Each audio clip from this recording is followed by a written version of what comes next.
Okay, brilliant. That's us started.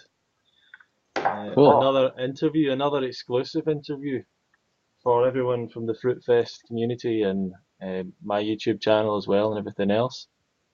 We have Ted Carr, speaking to Ted Carr again.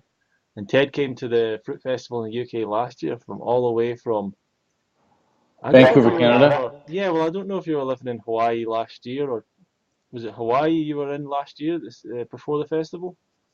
Or you were in Canada before the I festival? was in Canada before, yeah. And you came all the way to the UK. That's right. Um, Never been here before, I don't think. No, my first time in London. I absolutely loved it. Highly rate it. And came to the Fruit Festival for the first time as well. And played a big part in it.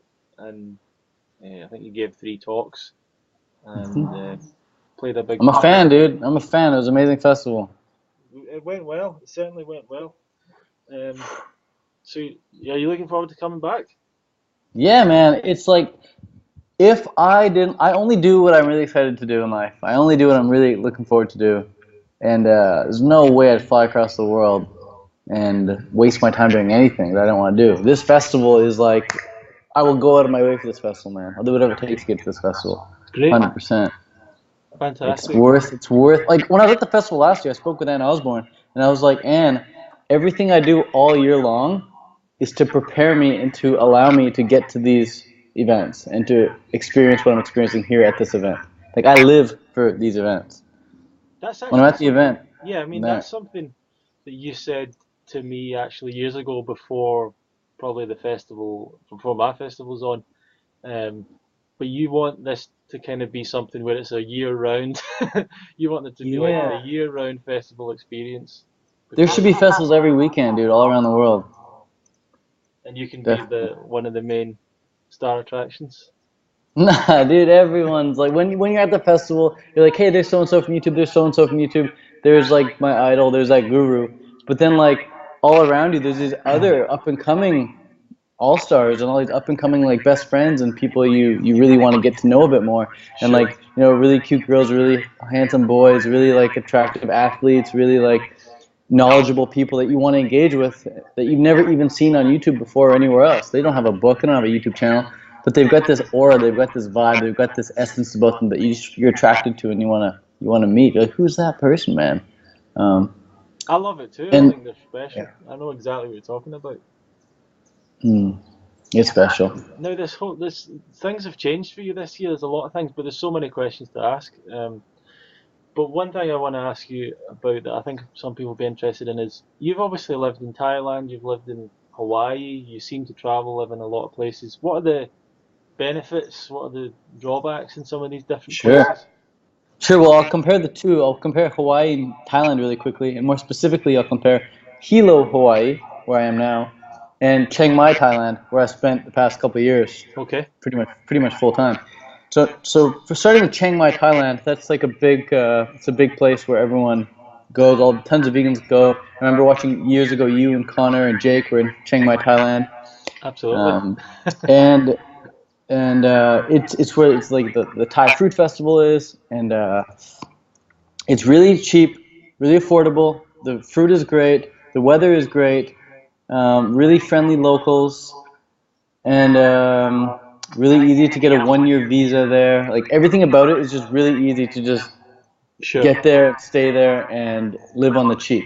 And it's if you go to nomadlist.com or like this digital nomad website, one of the top digital nomad sites, it ranks the best places in the world to live as a digital nomad, Uh-huh. and Chiang Mai is number one. Seriously? It's just yeah, it's number one because it's got great everything, dude. Great weather, great fruit, great accommodation, cheap everything, and good Wi-Fi, good enough Wi-Fi.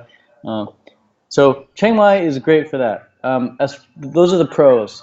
As far as the cons, um, the government is a bit shady. There's some shady stuff going on.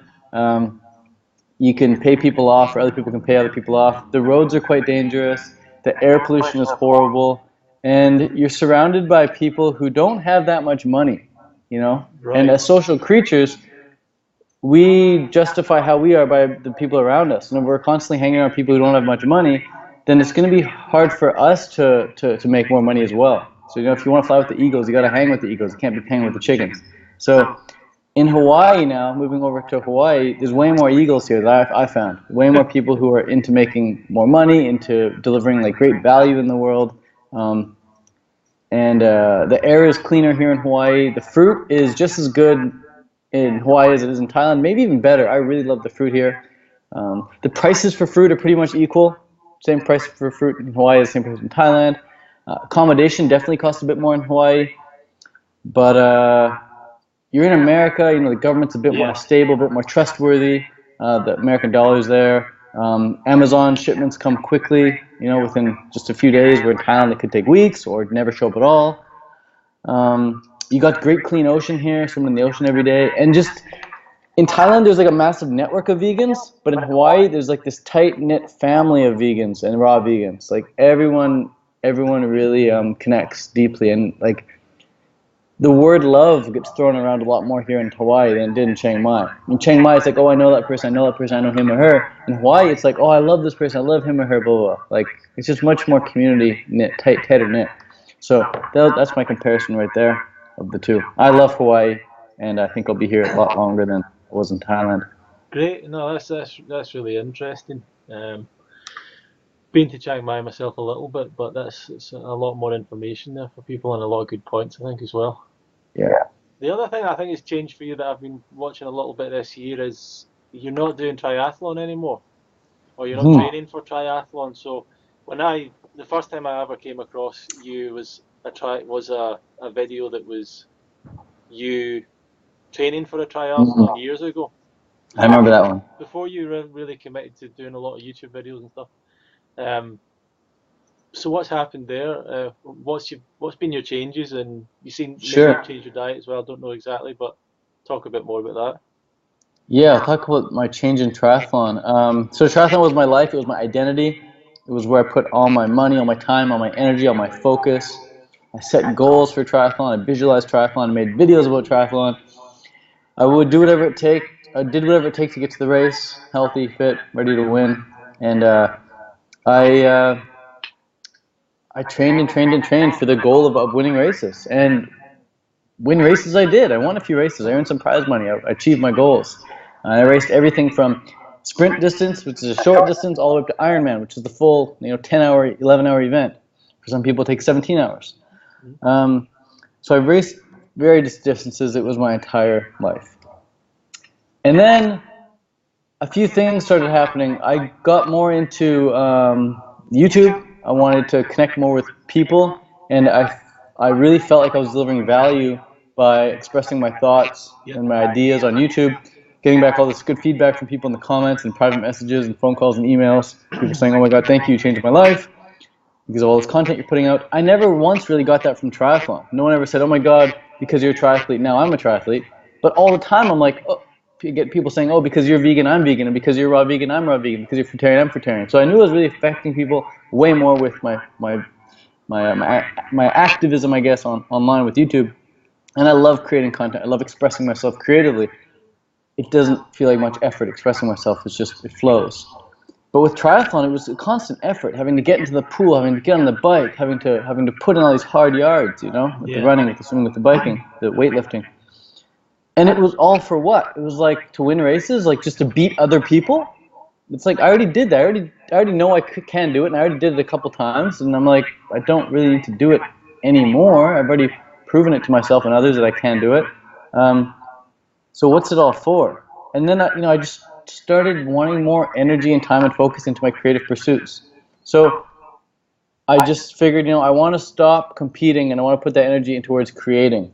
I don't want to have to beat others to feel fulfilled. I don't want others to have to lose in order for me to win. So I started making these videos, and I put them on. Every video I upload is a win. I'm like, yeah, man, I uploaded that video. It's a great video, getting good feedback on it. I don't really care about the feedback I get on my videos because I'm like, I'm happy with it. Any feedback's just cherry on top, I guess. And I love the relaxed vibe of being a filmmaker now. There's no stress, no pressure really. With triathlon, there's so much pressure, like pressure I put on myself, I guess, to make sure I win or do well. And yeah, I'd rather be fit enough to be healthy, I'd rather be fit enough to be healthy than to be so fit that I'm unhealthy.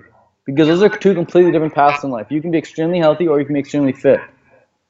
But I don't think you can be both. I don't think you can be extremely fit and extremely healthy, because there's a tipping point. You become too fit and then your health starts to decline, but at least your performance goes up, you know? Sure. Some of the fittest athletes in the world can drop dead of a heart attack like that. Sure. You know, like their heart's just ripped apart, and whatever, they're taking EPO, they're taking so much caffeine, stimulants, all these things. And they just don't have that longevity. I'm in this for longevity. I've always wanted to live over the age of 100. When I was a young kid, I was like, well, I wonder what book I need to find in this library to read to unlock the secret to live over at the age of 100. And I found it in Ann Osborne's book. I found it in 80-10-10. Now I found it all across YouTube. How to be 100 and plus, you know, the Blue Zone Project. There's a few key things you got to do to be over 100. And one of the things you got to do to be over 100 is to move naturally and carefree and in a relaxed manner. You don't need to stress yourself out and go hardcore all the time. Yeah, so I'm in this for the health. I just want to be healthy. That's like one of the number one priorities in my life. Fitness is just like, I want to be fit enough. I want to feel fit. I want to look fit. I want to, you know, inspire people to get fitter as well. But I don't need to be the fittest man in the world to do that. I'm now realizing. So I've got a triathlon and gotten into filmmaking. Has your change been influenced at all by your year of meditation practice, do you think? I I wouldn't. Did it take No, away any competitive opinion, or? I would say no. I would say the thing that changed the most, honestly, the thing that created the biggest shift in perception for me was listening to this audio recording by this guy named Alfie Kohn. Alfie Kohn. And he's got this YouTube clip. It's like an hour long. It's just audio. And it's called The Case Against Competition. And he just breaks it down and just like talks about how competition, we don't get the best out of ourselves in competition. We get the best out of ourselves when we're in cooperation. So when you're cooperating, when you're creating with other people, you're going to achieve much greater results than if you're trying to compete with people. And I agreed with every single point he made, and yet I was still competing. Like, why am I trying to beat other people when I want to live like the happiest, most joyous, most fulfilled life ever? If I want to live the happiest, most fulfilled life ever, I want to cooperate. I want to create, not compete. And so just hearing this audio from him, it totally resonated in the same way that understanding that humans are frugivorous animals, therefore we should eat fruit. When you understand that humans are frugivorous animals and that we should eat fruit, and then you go and eat other food, you're constantly feeling a bit like, what am I doing, man? Well, why aren't I living up to what I know is the best? So same thing when I heard that tape, that competition tape, I was like, why am I still competing? I know that there's better things out there. I can cooperate. I can create with people rather than compete. So I don't think it was meditation that swayed me from it, but I think you know, meditation allowed me to be more at peace with myself when I did leave triathlon. Because let me tell you, man, when I left triathlon, my self-image was in cahoots. I was a wreck. I was like, who am I? I'm not a triathlete anymore. Like, what am I? Who am I? And I just sitting in meditation, or just being okay with losing that identity, I guess, and just being okay with being still and just being a human being, man. So meditation helped the recovery, definitely. Fantastic. And what have you been doing in its place? You seem to have been doing some weightlifting and stuff like that. Is there any kind of goal around that? I don't have as many objective goals with weightlifting as I had with triathlon. My aim, I'll say, because goals I think are very specific. I think you should be very objective with your goals. But my aim, my desire with weightlifting is just to continue feeling good, continue improving slightly. Every time I go to the gym, make slight improvements. And just to continue to feel good in my body, to feel good with whatever reflection is facing me back in the mirror. And you'll find that when you start working out and you're feeling good about the results that you're getting, the progress you're making, doesn't matter what other people see in the reflection of the mirror when they see you. All that matters is how you feel. And when I do weightlifting, when I do some cardio, when I'm in the gym, 3, 4, 5 times a week, I feel good about the reflection in the mirror. I feel good about taking my shirt off. So that's important to me. Just feeling good about this physical body that Sure. I have. And and another thing I want to do is just show people that you don't need to be a skinny fruitarian. There are enough skinny fruitarians. I was a skinny fruitarian. I was 125 pounds. I was extremely skinny. And it's really easy to get skinny on a fruitarian diet, but I'm also showing that you can also put on muscle on a fruitarian diet. It's eating food isn't going to determine your muscle size. It's the stress that you put your muscles under that's going to determine that. So the question then might come out from that is there is a bit of an argument sometimes towards, or the debate is it better? Because obviously you're talking about longevity as well. Do you feel like eating less helps people live longer? Do you think it's worth yeah, because I know that Robert Lockhart, that's kind of what he says or believes. Other people say, well, that makes sense if you're eating cooked food or bad food to eat less, but wouldn't have as much impact for a fruitarian. Maybe I don't know what you think about that. I definitely think that skinnier people live longer than fatter people. Sure. And if you're eating too much and you're overweight, you're just simply not going to live as long as if you're eating a little less and you were a little skinnier. And there's this fine line, and that goes across. And on one side of the line, it's like, do you really want to experience all these things in life, or do you simply want to live the longest? Because if your goal is simply to live the longest, you want to be 137 years old, break the Guinness Book of World Records, and be the longest living human in history, then you're definitely going to have to live in somewhat of a bubble. And you're just not going to, risk certain things. You might not go on a certain hike in case you fall over and die.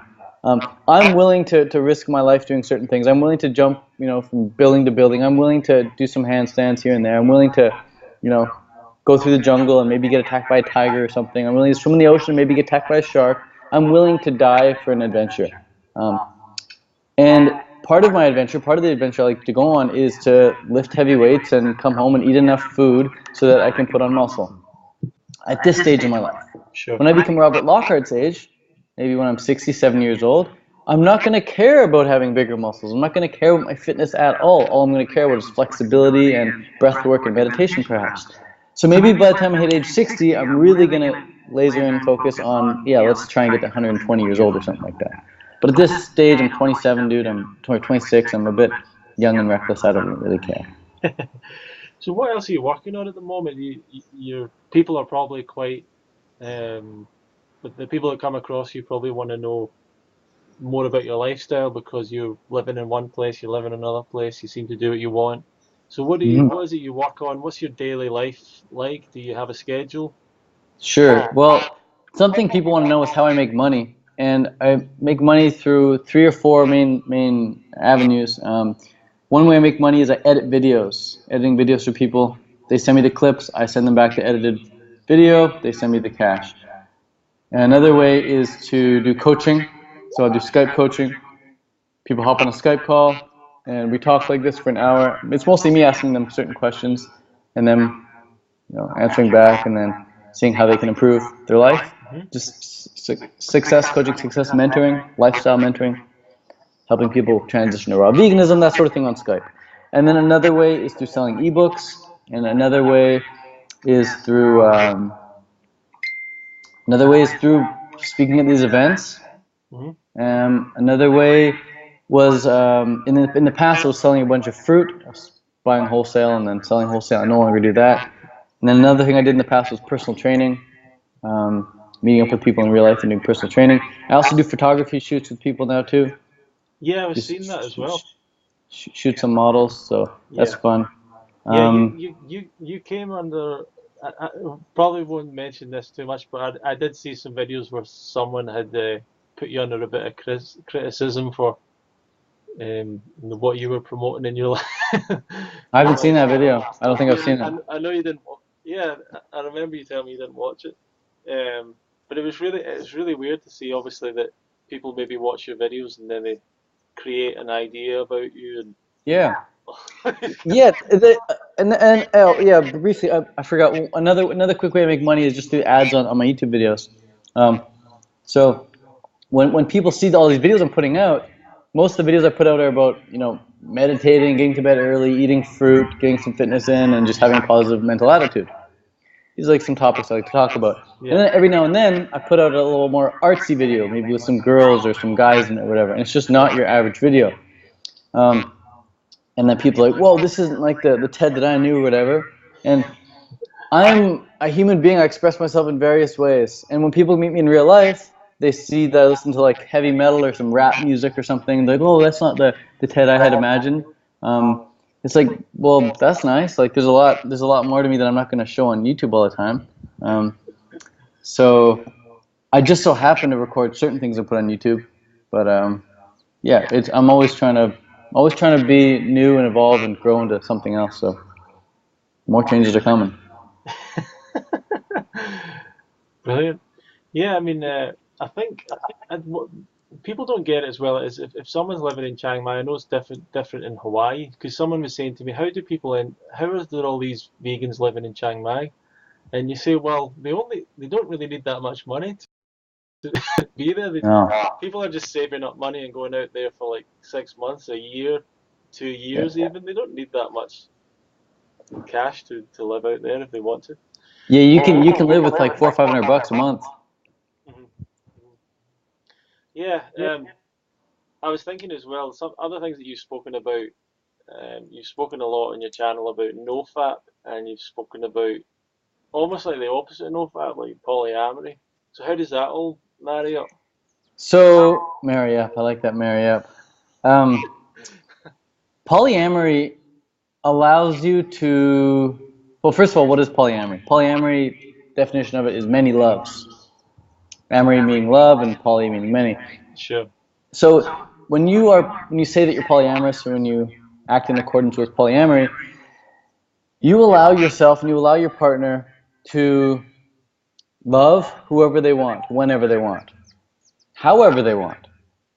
All right. So however they want. That's a key point there. Ronnie, I love you, right? But Okay. I'm probably not going to be intimate with you. Maybe one day, but not right now. So that how is huge. So I'm allowed to go hang out with you, right? And if I had a girlfriend watching me hang out with you, she probably wouldn't be jealous, right? Because I'm just hanging out with Ronnie. So if you replace Ronnie now with another girl, a really beautiful girl, my girlfriend still shouldn't be jealous about me hanging out with you, right? Okay. It's just me hanging out with you, and I just so happen to love you as well. Okay. Um, Okay. Now, if I happen to get intimate, whoop-de-doo. What is intimacy? Intimacy is just another level of connecting, right? One level of intimacy is eye contact, another is holding hands, maybe hugging, maybe kissing on the cheek, maybe kissing on the lips, maybe giving a little hickey, moving down a bit, going south. Next thing you know, you're in. That's just different levels of connecting. Right. And it's at the end of the day, it's just sex. There's people play acro yoga all the time, and then next thing you know, from acro yoga, you go into the bedroom and you're connecting on a deeper, intimate level. Sure. So polyamory just allows you to have the ability to do that with whoever you want, however you want. It doesn't mean that you're going to go do that all the time, though. Definitely not. In fact, when you're poly, you knowing that you at least have the ability to do that, almost like shuts off your strong desire to do that. Now, what do I mean by that? I used to go for these long audiobook walks. Like first thing when I wake up, I go for a 3-hour audiobook walk with no food. I'd be walking 2 hours into the walk. I'd be like, oh my god, I really want some food. I'm like, I'm kind of hungry now. I'd finally get home. I'd be like, oh my god, eat. Finally, 3 hours. I'm like, eat. But then I started carrying a banana with me. And I had a banana with me during my 3-hour walk. The whole 3-hour walk, I was never hungry because I knew I had that banana. It's there if I want it.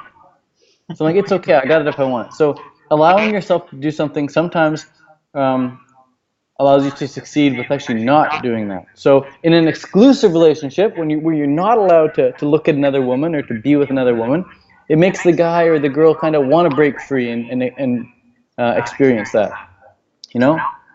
So Do you think that at the same time it's like have your cake? It's like the phrase is just maybe not appropriate, but have your cake and eat it too. Where it's like I want to have my relationship and the stability of that, but I also want to have Yeah. Yeah, dude. something Sure. something else that usually doesn't come along in Sure. a relationship. So you're trying to Yeah. do a bit of everything. Is it Why not? does Why it not? work does it work as well as that for you in your experience? Yeah, it depends. So polyamory is not really widely accepted in our culture. So I'm Sure. one of the very few people I know who's practicing polyamory. There are very few people that I know practicing it. I know there are a lot of people practicing it, but very few people that I personally know who are practicing it. Um, and so a lot of the times I get into a relationship, I need to explain it to the girl. And the first time you hear about polyamory, the first time you practice polyamory, it's not going to be as smoothly, not going to run as smoothly as like the fourth or fifth time you practice polyamory. You just get better at it the more you practice it. Better at it in the sense that you don't feel jealous, you understand how to share, you understand like what kind of questions to ask, what kind of questions not to ask, what kind of ways to feel, etc., etc.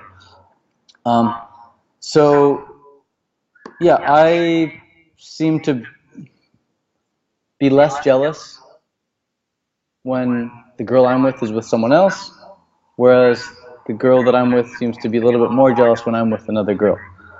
That's the way it's been in the past, at least. Anyway, because I simply have more experience with poly than some of the girls I've been with.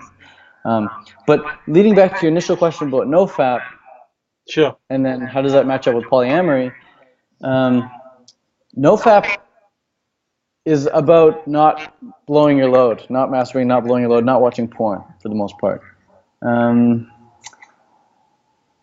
So when you're not masturbating all the time, when you're not watching porn all the time, you stop associating women with sex, like just immediately like woman sex. And you start to see more of like the holistic beauty in the woman, more of like that feminine goddess in her, rather than just seeing her as an object for sex. And rather than seeing her as a way of getting off. So I'll still engage intimately with a woman, I'll still have sex with women, but I don't orgasm, I don't finish. And because I don't finish, I'm approaching sex with a whole different attitude. I'm approaching it with a whole another goal. And the goal in mind is just to connect. I'm not there to go boom, boom, boom, boom, boom, boom, I explode, I fall asleep. I could do that in 2 minutes if I wanted, but I'd rather just connect with the girl and connect with her for quite a bit long period of time and then just lay there and be with her afterwards rather than just fall asleep immediately after. So that's Interesting. how No, it's good that to hear. works. Yeah, no, it's good to hear your thoughts and all Might that. be TMI, might be too much info for some people out there, but like I said, I'm 26, 27, I'm at this age and I don't mind talking about this. I've talked about it on my YouTube videos many times, but I'm sure there are people out there right now who say Do you cringing, they think don't it want to hear it. helps? So Do you think it helps the fact that you're on YouTube? Do people feel like they already know you, kind of thing? it helps me express it because I've already expressed it. Sure. Having expressed it once allows me to find it easier to express it again and again and again. It's all confidence comes from exposure, successful exposure to something. So Brilliant. I've successfully gotten away with making YouTube videos about it. I can talk about it freely now. Yeah. I don't know if it helps the person listening. The person Sure. listening needs just as much exposure listening as I have Sure. expressing. So Sure. We'll bring it back to where it all started, I suppose, with the diet and with raw veganism. In your time, can you tell me some of the big myths that you've heard that you've realized maybe aren't true, or things that you think is maybe sure. dangerous information going around? What? Yeah, yeah. I'll address one of them right off the bat, and this is like a big one because it's affected me personally. It's affected my friends personally. It's affected yeah, everyone in the community really talks about it, and that is the teeth issue. People think that if you start eating fruit, your teeth are going to rot. And that's simply not true. My fruitarian dentist friend just left. He was here for 3, 4 days, Joe. He's here. He's brushing his teeth 3 times a day. He's flossing his teeth 8 to 12 times a day. Never had a cavity in his life. He's been fruitarian for a couple of years now. And he just mentions, he's like, you get cavities because you don't take care of your teeth, not because of what you're putting in your mouth and swallowing. Sure. What you put in your mouth and swallow doesn't have anywhere near as much of an effect as your oral hygiene. Are you brushing? Are you flossing? Are you rinsing? How are you taking care of your teeth? People think that if you eat fruit, that you're going to rot your teeth. But what typically happens, the reason fruitarians typically have worse teeth is because in general, fruitarians are more hippie-like. Fruitarians are more likely to be barefoot. More fruitarians are more likely to not have their shirt on. Fruitarians are more likely to be out in the sun all the time. Fruitarians are much more likely to walk around naked under waterfalls. Fruitarians are much more likely to copy other animals in nature. Because every other animal in nature eats raw food, fruitarians think every other animal in nature doesn't brush their teeth. I'm not going to brush my teeth either. And I fell into the same camp. I was the same way. I was like, I'm not going to brush my teeth, and if I do brush my teeth, I'm not even going to use toothpaste. That's how natural I'm going to take it. And then I started getting a few cavities, and I was like, oh crap, put on the brakes, I'm going to start brushing. And then got to brush some more, got to use some floss. Now that I started brushing and using floss, the cavities stopped coming. It's all about taking care of your teeth. So if you've got a cavity, I suggest getting it filled. But don't think that if you keep eating fruit, you're going to get more cavities. Just know that if you brush and floss several times a day, every single day, and take good care of your teeth, rinse between meals, your teeth are going to be fine. That's the biggest myth out there right now, next to of course, the protein myth and things like that. Yeah, what do you think about supplementation, all that stuff? You do any of that? You worried about it? So something I've just recently started experimenting with, I'm not sure how long I'm going to carry on with it, but just recently started experimenting with, I started putting some hemp into my smoothies. Every now and then I'll put some hemp in, not even every single day. But I've been speaking a lot with my friend who's into weightlifting, big time here, vegan, and he's like, Ted, like if you're lifting all these weights on a fruitarian diet, and you add in some protein, your gains are going to be so much better. And he's convinced me, he talks about it every single time. I'm like, all right, I'll go for it. So I'm just adding in some raw hemp powder to my smoothies. It's boosting my protein macro a little bit. My digestion isn't impaired that much from it, so I'm like, it's all good. But I honestly think that if your goal is health and your goal is just to be at a really good fitness level, you don't need any supplementation unless you have the mentality that you do, you have the belief that you do, and your levels are coming up low. Then I know that if you start supplementing, your levels are going to go up. Your belief's going to be like, oh, thank God my levels are going up. So I'm supplementing. You're just going to be able to sleep better at night knowing that your levels are all good. It's a big mental game for sure. And placebos are legit. Yeah, absolutely. So the power of placebo is so legit. You mentioned something really interesting there, because it's that fine line between the man-made and the natural, and the idea that natural's always better is what a lot of people maybe assume. And obviously with the diet, that's what we're looking to try and have. But even things like, I was on a forum today, and a guy was saying wild food is always better than cultivated. No, like wild fruits are always better than cultivated fruits. And I was thinking to myself, well, what do you actually mean by that? What are you, how are you measuring? Are you saying that it tastes better? Are you saying it looks better? Are you saying it has, what specifically do you mean? People just want to believe something that's wild and natural is just better. It's just better. Straight up better. Yeah. And you don't need any of this, any man-made stuff and all the rest of it. And there's pros and cons to everything. You got to realize that there's pros and cons to everything. There's a pros and cons to a fruit diet. Yeah, but I can tell you the cons of a fruit diet as well, man. But yeah, I mean, a lot of the people who are online and on forums have never been to any of these festivals or events. They probably never met a substantial amount of other raw vegans to actually share their history or share their story with. And you kind of think, where are you getting this information? They're just getting information from, I don't know, old books and things that don't really have, that no one's really verified and stuff like that. So I don't know. It's something. We're coming up to festival season in the next few months. Woodstock, the Danish festival you're going to be at. I'll be at the Danish festival. Yep, I'll be at the UK Fest. I'll be at the Woodstock Fruit Festival. They're the three main ones. Mm-hmm. So tell us a little bit about Woodstock. Firstly, as what's your history with that? Well, yeah, it's the first festival I ever attended. It was an absolute dream come true. I felt like it was around that time when Woodstock came out that I first realized that like I'm the creator of my own reality. And all I was focusing on at that point was just fruit, community. I wrote down on paper like I live in a community of like-minded fruitarians. I was just visualizing what that would look like. Then like a couple months later, Mike Arnstein releases this announcement saying, hey, we're going to have the Woodstock Fruit Festival, and Dan McDonald's going to be there, Doug Graham's going to be there, Freely's going to be there, Harley's going to be there. And my jaw hit the floor. Like, I can't believe it. Sign me up now. pay whatever it costs. Just get me there. I'm pretty sure I paid it on Visa. I couldn't even afford it. I was like, let's just go into debt on this. Let's just get there. So I showed up, and it was an absolute dream come true. And I've been every year since, except one. 1 year I missed because I was in Thailand. Had just arrived in Thailand. I wasn't gonna fly back to New York for just a week, but would have been worth it. Had I flown back from Thailand just for that week, it would have been worth it. Woodstock Fruit Festival had the best week of my life every single year in a row. Best 7 days in a row. It's amazing, man. I even went for that 2-week festival 1 year. Imagine that. Woodstock doubled it up 1 year. It went 14 days. Yeah. That was a long 14 days, man. But it was a really special time. Best time spent for sure. That's to me, these events are like they're really special right now. Maybe they're going to get bigger. Maybe they're going to stop. Who knows? And I just think that anyone that's missing out on them right now that isn't going, whichever one, and I know I've got a vested interest because I run a festival, but the only reason I started it was because I enjoyed, like yourself, I love being at them, so I wanted to give back. But hearing you talk about it excites me. You know, it just reminds me of what it's like and how powerful it is, and it is just the best place on earth to be is at one of these events. For some reason, sometimes I don't even understand exactly why, but just the people and the atmosphere and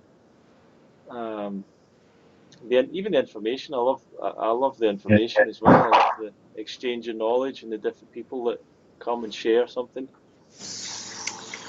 Yeah, the quality of your life is. I mean, the quality of your relationships reflects the quality of your life. When you're at these festivals, everyone is your best friend. Your quality of your relationships at these festivals, you're either best friends with someone or you're madly in love with someone there. Like, there's those two spectrums of people there. Your best friends are the people you're absolutely in love with. And everyone you interact with, it's like they lift you up and you're lifting them up. And you just back and forth, back and forth, back and forth. By the end of the festival, you're so freaking high that the danger of these festivals, Ronnie, you should maybe put a warning somewhere on your website, warning people of the danger, is that when you leave the festival, you will be extremely sad. You will be sad to leave, and you might even go into a little bit of depression for a day or two, just having left your family and everyone you love. Like, when you're at the festival, I asked a question last year. I spoke at Woodstock and UK, and I said, "Can I see a raise of hands? Who wants to leave this festival at the end of the day, at the end of the week?" Nobody put up their hand. Not a single hand was raised. People do not want to leave the festival. They want to stay. And so when that day comes to leave, people are like, "Why am I leaving? Why do we have to go? Like, this is stupid. Let's just stay," you know? It's like next thing you know, they'll be picketing with protest signs. "We're staying."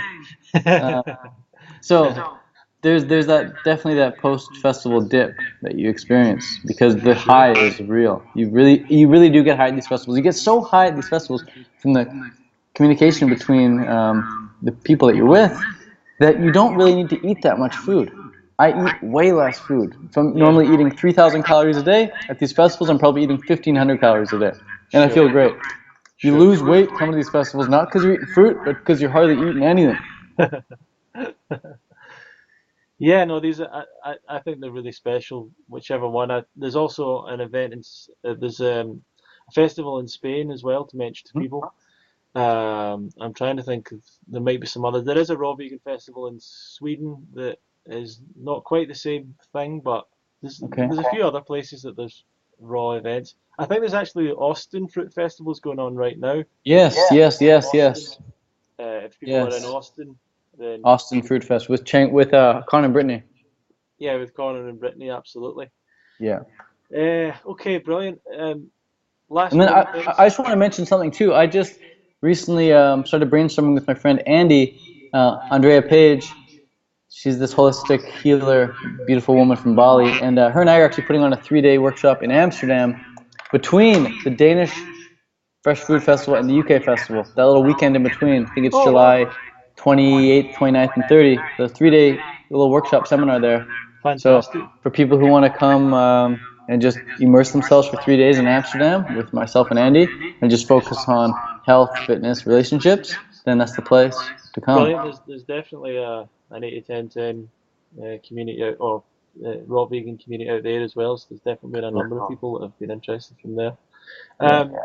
Yeah, so the UK Fruit Festivals, I just want to mention there, it's the 2nd to the 6th of August, and if you want to come and Ted's the person that you're coming to see and meet, and he's the person that inspired you, then there is a discount code attached to it's Come Fruit Yourself.